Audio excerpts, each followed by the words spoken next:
y'all, and welcome back to Old School RuneScape Ironman Episode 3. We are here with Ellie Morsane, who we just talked to completing the feud quest. I took a very short break from the end of the last episode. I actually talked to him a little bit more, went to Varrock to talk to Aubrey, and now I'm back to complete the first part of the Rogue Trader minigame.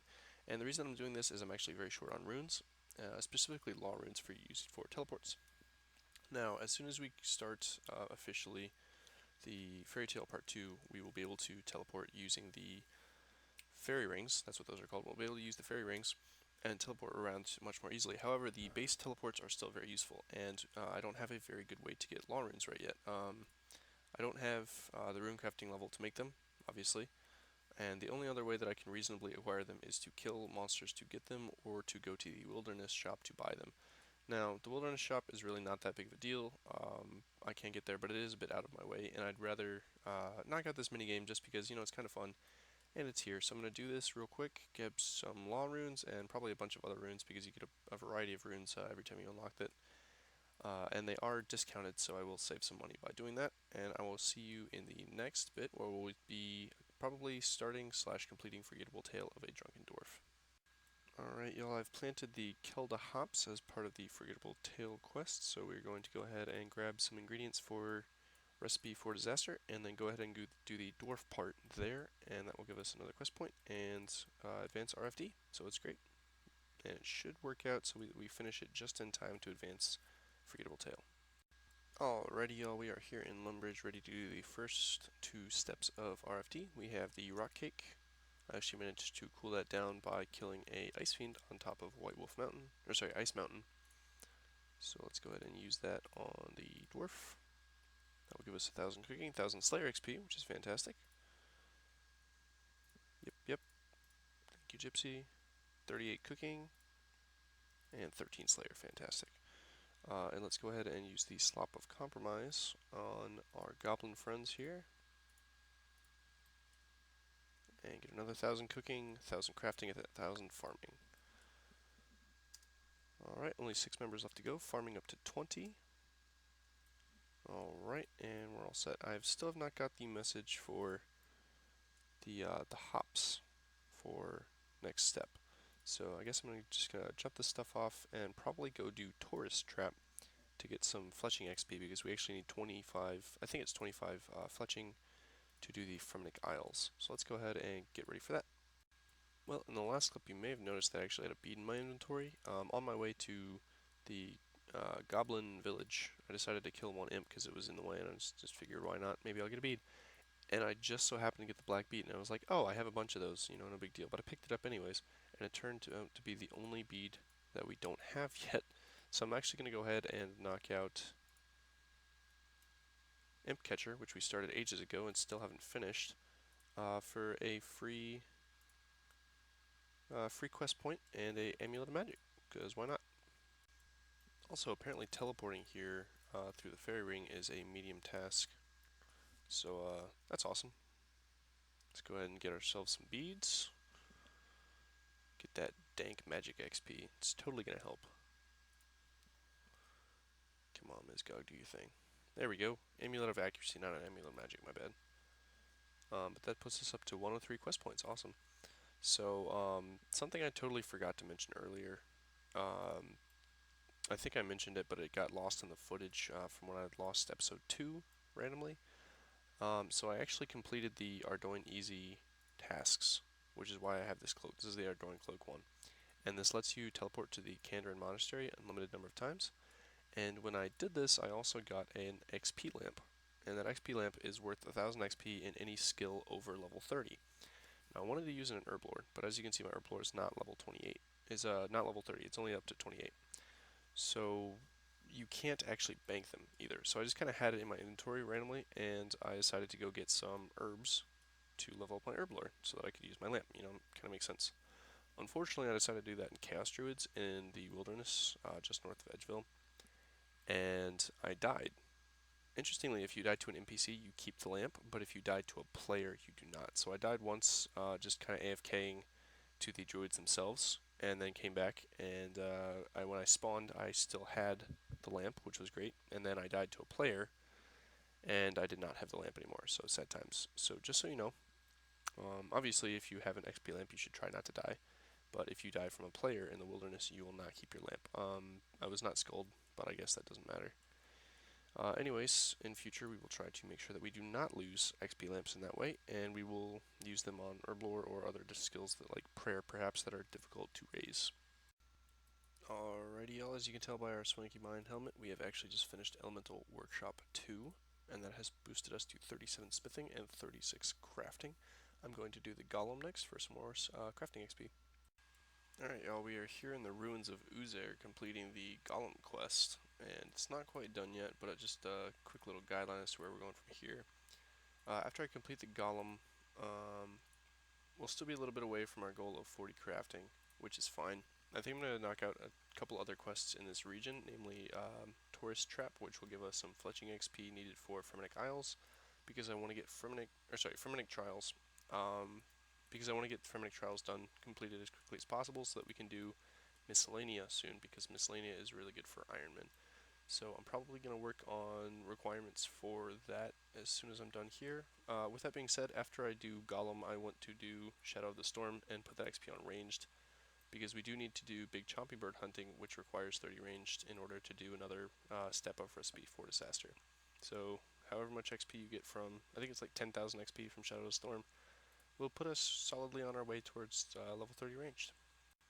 Alright, as part of the Golem quest, you actually have to come to the Veracruz Museum, and I figured I'd check up on my kudos, and we're actually up to 68. You get kudos for a variety of things, one of which being from quests, and we actually get an antique lamp for this, so can we actually put this on herblore? Score, 1000 XP. Alright, doesn't quite get us 29, but we're pretty close. We're getting up there. Alright, see you in the next clip. Alright, also I decided to spend a little bit of time here looking for this. So actually, once you complete the dig site quest, you can come into this back area of the Veracruz Museum, and you want to go ahead to this tool thing right here on the wall, and grab yourself leather gloves and leather boots, and then the 3 tools that they have there. And you can pick specimens out of this rocks, and then just use that on one of these specimen tables, and you will find something. So for example, if I was to do it right now, just grab a rock, stick it on here, the character kind of cleans it off, and then you find something. Now most of the time you're going to get some kind of junk, right? It'll be like rusted arrowheads or like some old jewelry like this, but every once in a while you will get a necklace like this called a clean necklace. So once you go ahead and use this on one of the archaeologists in the room, and it will give you the ability to teleport to the dig site. So there you go. Ruby necklace, cast level 3 enchant on it, and you can make yourself a dig site amulet. So there you go. Alright, take it easy, see you in the next bit. Alright guys, theirs is Holy Grail quest done. 34 prayer, 43 defense, and we're actually really close to 44 prayer. Or, 35 prayer. 27 experience. So that's great, which really not take us that long to get up to 37 to get our first protection prayer, and then up to 43 to get all 3 protection prayers. So it's a good start. And we also hit total level 700, which is fantastic. Alright everybody, that is Forgettable Tale of a Drunken Dwarf done. And that boosts us all the way to 26 farming, which is fantastic. We can do limpwort, root plants, and Harlanders now. And it also gets us a cooking level. How about that? Baked potatoes with butter. Delicious.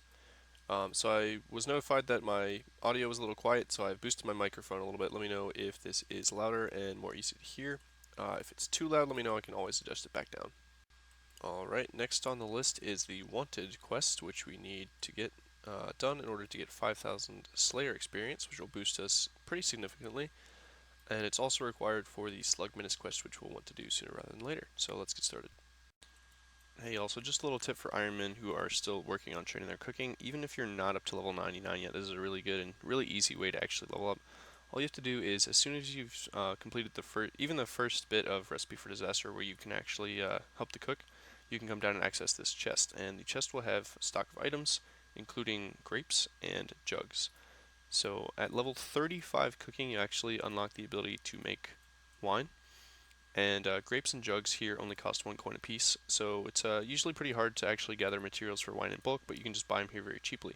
So once you do that, just go ahead and fill the jug with water, and then use 1 on the other to go ahead and get yourself some unfermented wine, and then all you have to do is throw it in the bank and wait.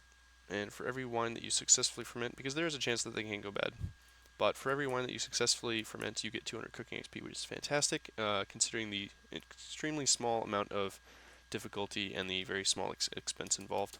So honestly, like, I just had a random ass Slayer task that involved me coming down here, so I was like, you know what, might as well grab some cooking XP. Came down, killed the Slayer monsters, and just happened to pick up like 50 coins from them as I did that. And then just came down here, bought some wine materials, made some wine, and now I'm like 1,000 XP ahead because I fucked up this clip so many times. So yeah, that's a pro tip for you. 12 vampires, what a garbage task.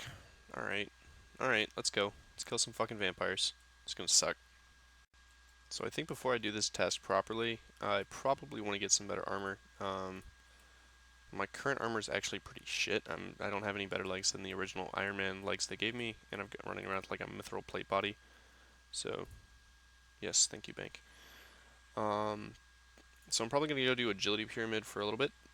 It's 10k every time you make it up the pyramid, and I can make it up the pyramid on average once every like 6 minutes or so I can get like 100k an hour. And that's not like really good money, but as an Iron Man, it's pretty decent, and we get agility XP as we go as well, so it's pretty good. Probably going to work on thieving at some point as well, because I heard that blackjacking is actually really fast money and XP, and I want to get my thieving up high as well, so that just in case we don't get a lot of seeds from Slayer, I mean, I predict that we will, but we probably won't get them particularly quickly, at least in the beginning. Then I can actually go pickpocket master farmers and not fail like every other pickpocket, and hopefully get plenty of seeds that way. So I'm gonna go run some pyramid laps. See you in a bit. Hey y'all, real quick tip here at the agility pyramid, or basically any time that you're gonna be in the desert. It can sometimes be a little difficult to figure out exactly how your water situation is. So the best way to make sure that your water is constantly updating you as to where it is to actually have a gap in between your water skins. So just have your full ones on the bottom and your used ones on the top with a space in between. And any kind of space will do, but the more spaces you have, the more noticeable it'll be. So I put my drink from ones at the top and my empty ones at the bottom. So every time that when a water skin empties completely and I have to start drinking from a new one, it will actually update itself to move to the top. So when this one hits 0, this one will get moved up here, and then I'll like, oh, hey, I only have 7 full water skins left instead of 8. So that's just kind of like an easy visual reminder so that you don't have to continually check what your water situation is like. Just make sure that you have a gap. Hey y'all, so I'm going to do my favorite early game moneymaker, which is the ham chests. And you can access these after, I think it's Death to the Dorgition quest. Basically, you go to the area where you and Zanuck helped sneak up on Sigmund and his goons, and instead of the guards instantly knocking you out if they see you, you can instead pickpocket them and then use those keys that you get from them in addition to other loot to actually open some chests, and the chest has jewelry. So you can make some pretty good money this way. You can also pick up some easy clues and some jewelry to help you teleport around. So we go and get started there. You can also get a little bit of money from just the random shit you get, and you also get a lot of random shit. So as you can see, I've actually already got a steel key and a bronze key. You can use these keys on these different 4 chests. Each key opens a different chest, and the higher level the key is, the better the loot is typically. So my setup for this is I got a ham hood and ham gloves, and the reason I don't have full ham is because I'm using graceful top and bottom. I'm using the boots of lightness to help me move around faster. And I've also brought my Drayman staff, Artie cloak, Keem's necklace, rings of dueling, and chronicle. Now, you're wondering, if I'm going to camp here for a little bit, why do I have so much teleport gear? Well, mainly the reason is you get a lot of easy clues from these guys. So I believe I previously mentioned that it's a really good idea to pick off a lot of easy clues early and try to knock these out so that you can get your god books. So you can get your god pages for your god books as early as possible, because it's possible you can get shafted and get a god book and not get the pages for that particular god book forever. So if you pick up a whole bunch of pages early, then you can kind of like pick up the books as you get them, which will be great. And also you can get a couple other easy rewards that are just really nice. Like you can get Elf Camp teleports, mostly harmless teleports. I believe you can get both of those from easy ones. If you can't, I'm sure you can get a bunch of other ones. You can definitely get Morton teleports, which are quite useful for barrows, and a variety of other random good stuff. You can get some runes and some some other rare shit. So I've already actually done a couple of. Can I actually see? Maybe if I look myself up. Yeah, let me do that. I think if you just press enter, it just does it. No, it doesn't. Okay. Yeah, let's do that. So if you look me up, I've actually done 5 easy clues, and on one of those 5 easy clues, I got the Armadillo Row Bottoms, which is fantastic. And that's just something that'll give me an Armadillo item if I ever go to God Wars, which would be great. Man, I'm failing a lot here. And you can also pick up some other random stuff from easy clues. So I figured, I might as well do a whole bunch of easy clues. Maybe I'll get some cool shit, and it'll be a nice break from the pickpocketing, which is usually a bit boring. And I'm lagging again. Alright, see you in a bit. One thing that I forgot to mention is that your inventory fills up very quickly here, so it's usually better to get a full inventory of keys, bank, and repeat, and do that until you have a large number of keys, and then kind of get like 15 keys and come here and unlock all the chests all at once, because you get, I think it's between like 1 and 4 items every time you open the chest, so sometimes you get a lot, and sometimes you don't get that many items. So if you have a full inventory of keys, you're definitely going to get more items than you can actually carry back. So you want to leave a little bit of space just for that. If you run out of space, then you're actually kind of screwed. You just kind of have to go back to Lumbridge. So I brought a whole bunch of teleport runes just so I can get back to Lumbridge pretty quickly if I need to bank. And, figured go from there. Also, once I get up to the level for it, and I have a fairly reasonable supply of nature runes, it's actually best to bring a fire staff with you and a bunch of nature runes and just kind of hide out everything that you get as you get it.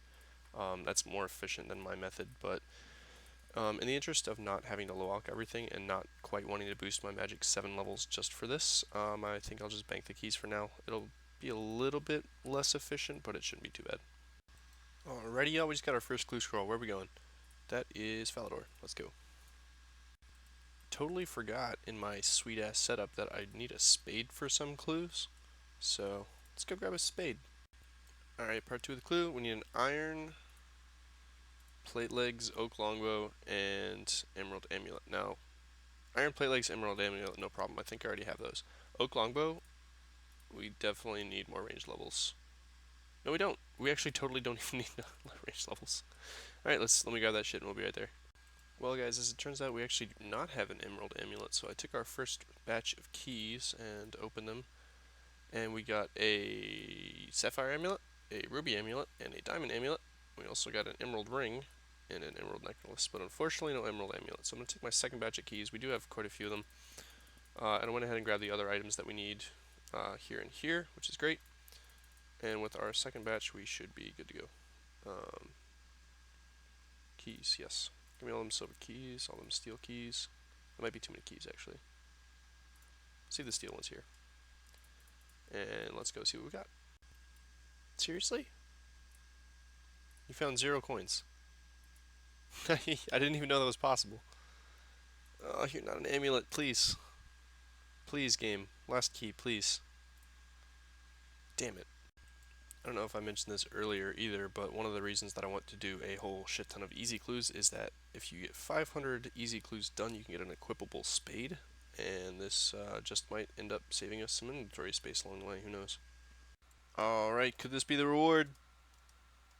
Nope. Alright, is this it? Is this it? Is this it? What's in the casket? Bob's black shirt. Well, damn. How about that? Look at us. Got the Bob shirt and everything. Alright, and not even one full inventory later, we got another clue. That is Varrock Mine. I believe it's Varrock Mine. Alright, let's go on and get out of here. Hit Varrock. Alright, step 3 says talk to Gaius. What you got for me?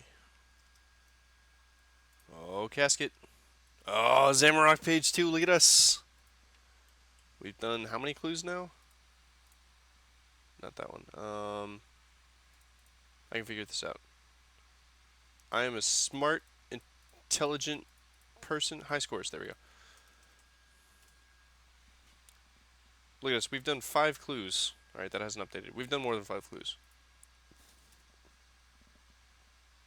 Y'all, I can't believe we actually got Zamorak page 2.